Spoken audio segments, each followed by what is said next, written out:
Today, we're going to dive into a really powerful emotion that honestly most people have never even heard of. But stick with me because it might just change the way you think about love, jealousy, and how we connect with each other. So let me just ask you this straight up. What if there was this positive feeling, this emotion that is so profound and kind of counterintuitive that most cultures just never even gave it a name? What could that be? And just so we're clear, we're not talking about simply putting up with something. This isn't about gritting your teeth and just accepting a situation. No, this is about feeling a genuine, authentic, honest to goodness sense of happiness, pure joy. Well, that feeling finally got a name. It's called compersion.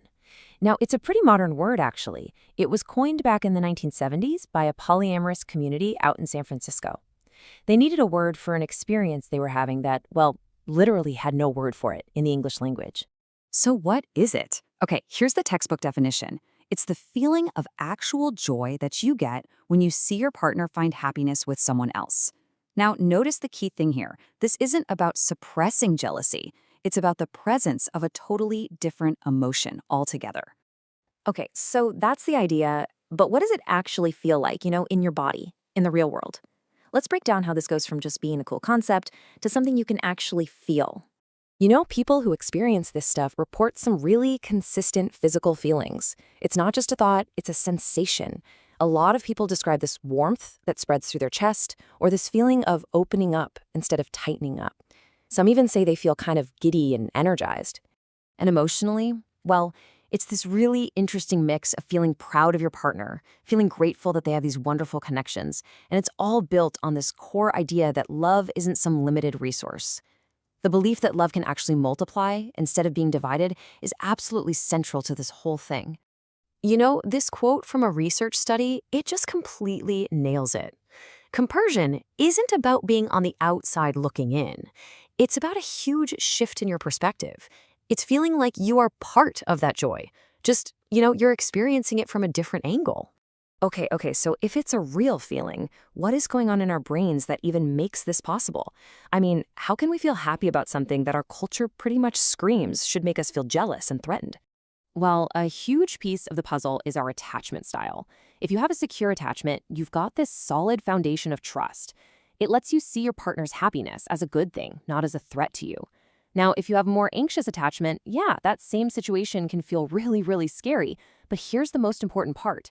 This isn't set in stone. You can absolutely develop more security. When you boil it all down, at its very core, compersion is built on something we can all understand: empathy.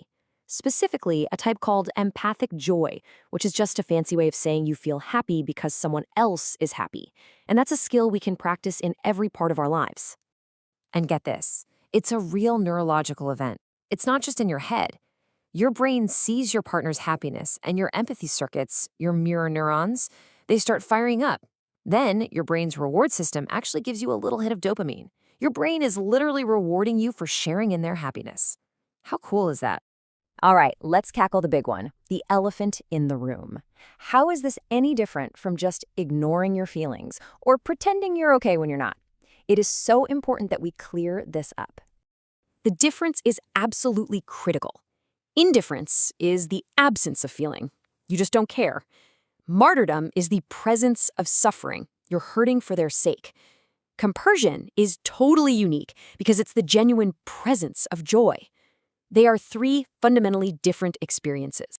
And here is another super important thing to remember. This isn't about becoming some kind of emotionless robot who never feels jealousy. That's not realistic. We're human, we're complex. You can feel a wave of compersion one minute and a pang of jealousy the next. They can even happen at the same time. One doesn't cancel the other out. So you might be thinking, all right, this is interesting, but I'm in a monogamous relationship, so why does any of this matter to me? Well, it matters because the principles behind this are basically an invitation for emotional growth for every single one of us. You can totally practice this stuff every single day. Feeling genuinely happy when your partner has an amazing time with their friends? That's what we could call social compersion. How about feeling grateful for your partner's past relationships that helped make them the person you love today? That's retrospective compersion. It's all about viewing love as a choice, not as a cage. So let's bring it all together. What are the big things to walk away with? First, compersion is a real, genuine feeling, and it's tied to things like secure attachment and empathy. Second, and this is the big one, it's a skill you can actually develop with practice. And finally, it's not just an isolated emotion. It often goes hand in hand with some really deep personal growth. And that kind of leaves us with one last question to think about. What would change in our relationships, in ourselves? What would change if we really truly operated from the belief that our partner's joy, no matter where they find it, could actually add to our own instead of taking something away? I mean, just think about what becomes possible then.